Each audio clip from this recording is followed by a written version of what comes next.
History of the United Arab Emirates.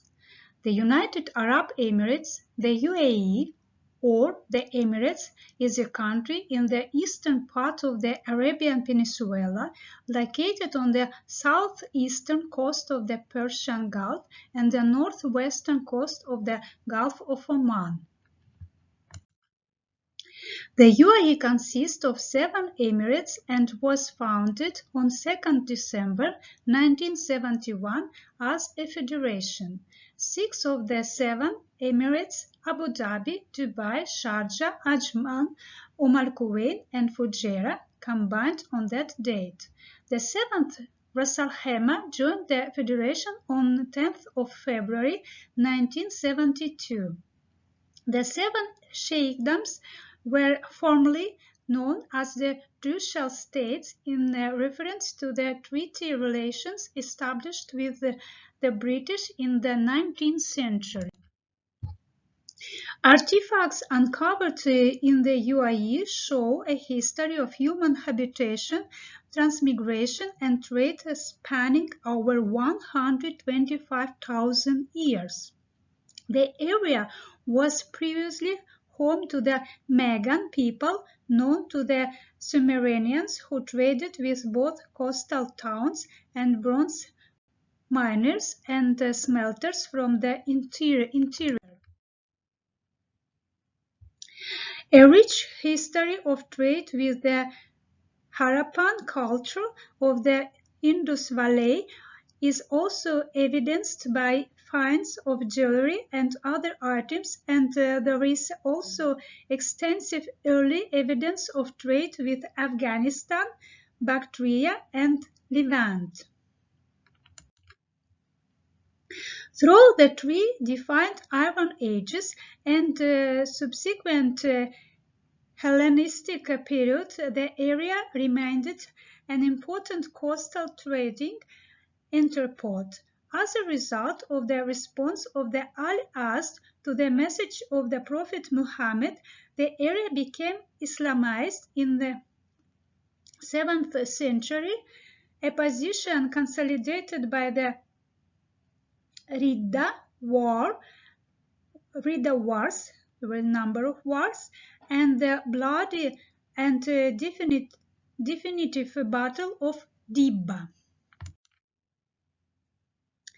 The Islamic era saw the area emerge once again as the important center for trade, centered particularly around the ports of Julfar, Dibba, and Korfakan.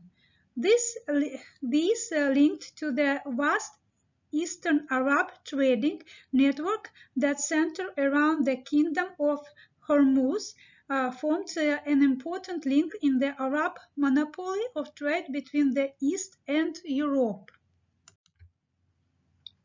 In the late Islamic era, a number of small trading ports developed alongside the development of Bustan agriculture and in inland oases such as Liwa, Elaine, and Dhait, and tribal Bedouin society coexisted with settled populations in the coastal areas. A number of incursions and bloody battles took place along the coast when the Portuguese under Alfonso Albuquerque invaded the area and disturbed the Arab trade networks, triggering a decline in trade and a rise in regional conflict following the fragmentation of Hormuzi authority.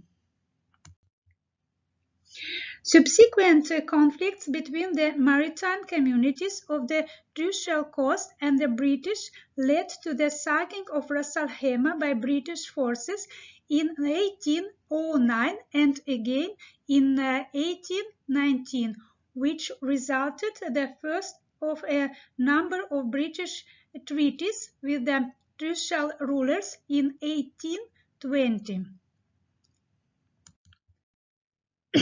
These treaties, starting with the General Maritime Treaty of 1820, led to peace and prosperity along the coast and supported a lively trade in high-quality natural pearls as well as a resurgence in other regional trade.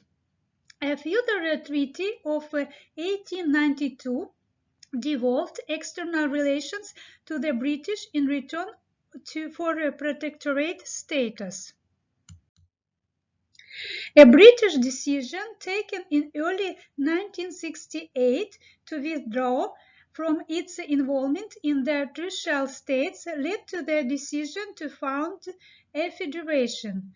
This was agreed between two of the most influential Trucial rulers, Sheikh Zayed bin Sultan Al Nahyan of Abu Dhabi and Sheikh Rashid bin Zayed Al Maktoum of Dubai.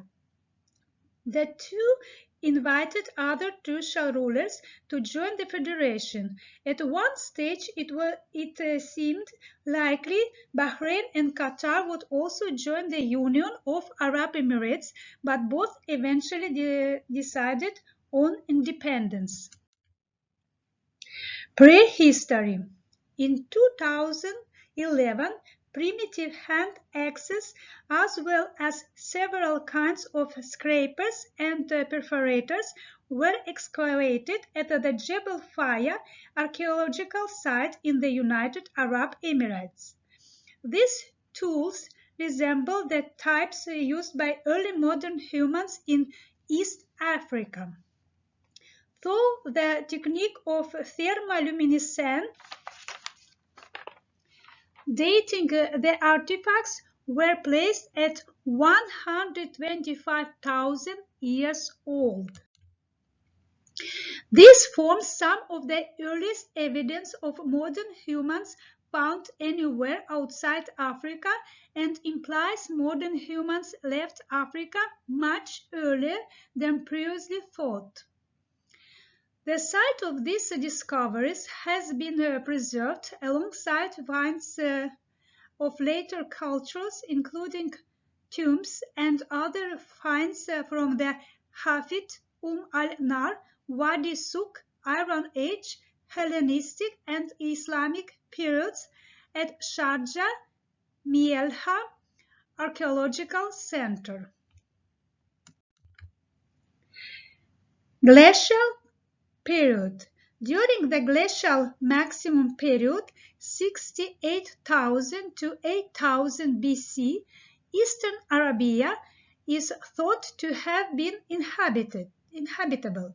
Finds from the Stone Age, Arabian Bifacial and Ubaid cultures, including Napt stone arrow and axe heads as well as Ubaid pottery, show human habitation in the area from 5,000 to 3,100 BC. And define a linkage between the human settlements of the Gulf and those of Mesopotamia. The archaeological records show that Arabian Bifacial Ubaid period came to an abrupt end in Eastern Arabia and the Oman Peninsula at 3800 BC, just after phase of lake lowering and onset of dune reactivation. Within the area of Baynuna, in the western region of the Emirate of Abu Dhabi, a camel slaughter site dating to about 6,000 years ago has been discovered. Hafid period. The Hafid period followed a follow period in the archaeological record of the west coast of the Emirates known as the Dark Millennium, likely triggered by climate change. The re-emerge of human habitation, the Hafid period, was named after extensive finds of burials of distinctive beehive-shaped tombs in the mountainous area of Jebel Hafid in Elaine. Continued links to Mesopotamia are evidenced by finds of Jemdet Nasser pottery. The period defines early Bronze Age human settlement in the United Arab Emirates and Oman in the period from 3200 to 2600 BC. Hafid period tombs and remains have also been located across the UAE and Oman in sites such as Bida, Bin Saud, Jebel Bahais, and Buraimi. al-Nar, also known as an-Nar, was a Bronze Age culture variously defined by archaeologists as existing around 2600 to 2000 BC in the area of the modern-day UAE and Oman. The etymology derives from the island of the same name which lies adjacent to Abu Dhabi. The key site is well protected, but its location between a refinery and a sensitive military area means public access is currently restricted. The UAE authorities are working to improve public access to the site and plan to make this part of the Abu Dhabi cultural locations. One element of the al-Nar culture is circular tombs, typically characterized by well-fitted stones in the outer wall and multiple human remains within. The al-Nar culture covers some 6 centuries, 2600 to 2000 BC, and includes further extensive evidence both of trade with the Sumerian and Akkadian kingdoms as well as with the Indus Valley. The increasing sophistication of the al-Nar people included the domestication of animals. It was followed by the Wadi Souk culture, which dominated the region from 2000 to 1300 BC. Key archaeological sites pointing the major trading sites extant during both periods exist on both the western and eastern coasts of the UAE and Oman, including Dalma, al-Nar, Safuk, Dur, Tel Abrak, and Kalba. The burial sites at both Shimal and Sheikh al-Narb in Ras Al Khaimah show evidence of transitional al-Nar to Wadi Souk burials. The domestication of camels and other animals took place during the Wadi Souk era, 2000 to 1300 BC, leading to increased inland settlement and the cultivation of diverse crops, including the date palm.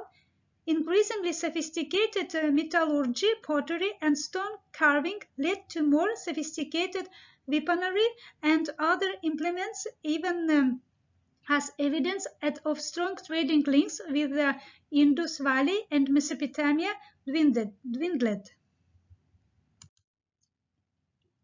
Iron Age from 1200 BC to the advent of Islam in East Arabia through 3 distinctive Iron Ages: Iron Age 1, 1200 to 1000 BC, Iron Age 2, 1000 to 600 BC, and Iron Age 3, 600 to 300 BC, and the Hellenistic Mieha period, 300 BC onwards. The area was variously occupied by Achaemenid and other forces and saw the construction of fortified settlements and extensive husbandry thanks to the development of the Falaj irrigation system.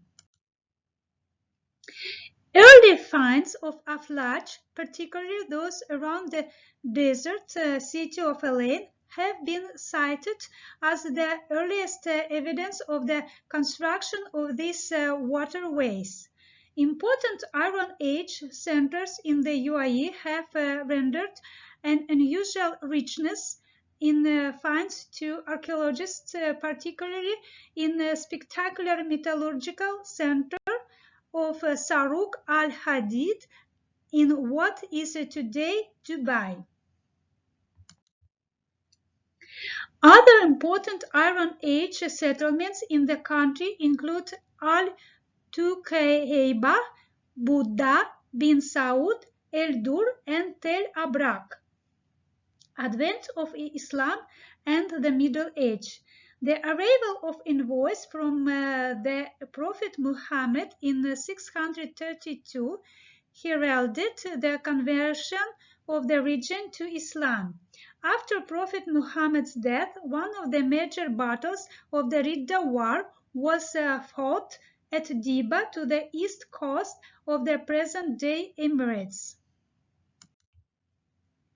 The defeat of the non-Muslim, including Laqit bin Malik al-Azdi, in this battle resulted in the triumph of Islam in the Arabian Peninsula.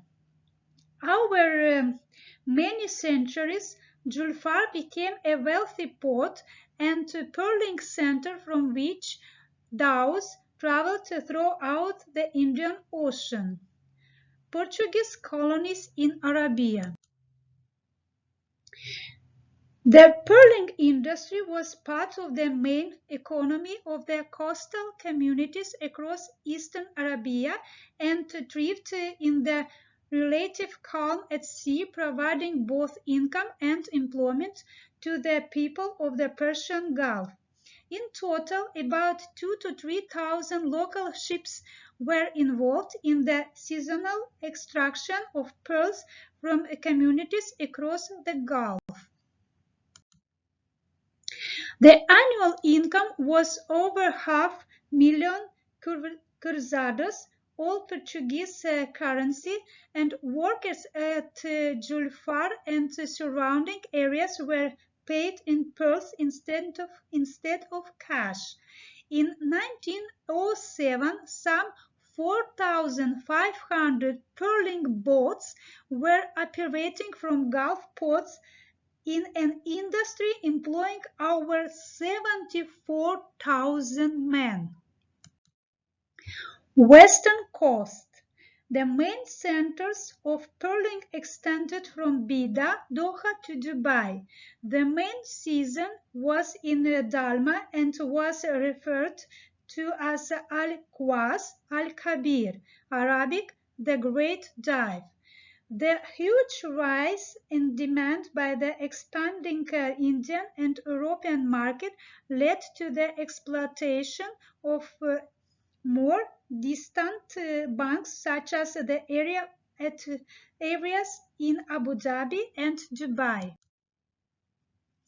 The enlargement of the international merchant network turned it into integrated industry and enforced the central power of the local rulers. Fleets remained at sea from June to late September, and every able-bodied male joined the fleet. Pearling provided 80% of Sheikh Zayed bin Khalifa Al Nahyan, known as Zayed the Great, revenues, allowing him to distribute largesse and give him great influence. Northern and Persian coast. The Portuguese Empire took over taxation system which existed in the northern coast and was collected by the Sultan of Hormuz from 1523 to 1622 and continued to gain revenue from it up to the second decade of the 18th century. The Portuguese employed a system of issuing navigation permits called kartazes and the payment of taxes called magumbayas, center for the distribution of the permits and collection of taxes were in ports from Julfar to Kasab. On the Persian coast, the Portuguese did the same to the Arabs from Bandar Kong up to the southwest coast of Iran. Any ship sailing without the possession of a Portuguese license was liable to be captured by the Portuguese Armada.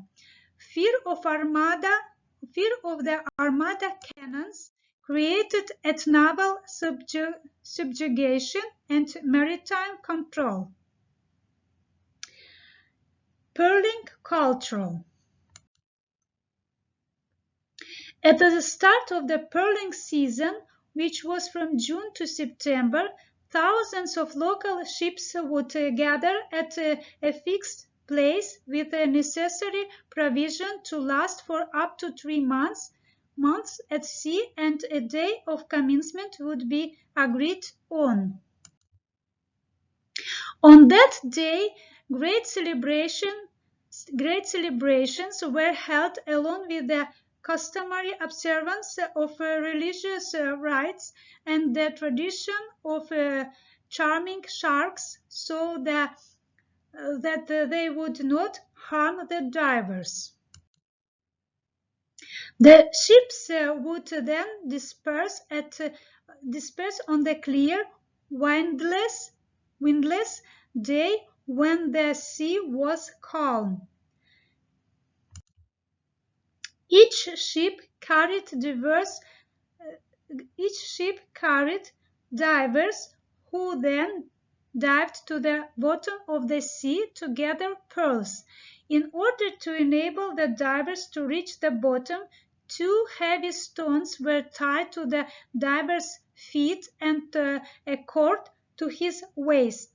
The cord end was held on the hands of those who were to pull him out. When the bag of pearls became full, the diver would signal to be pulled out, with those who pulled having to remain alert to avoid the diver dying from a lack of oxygen.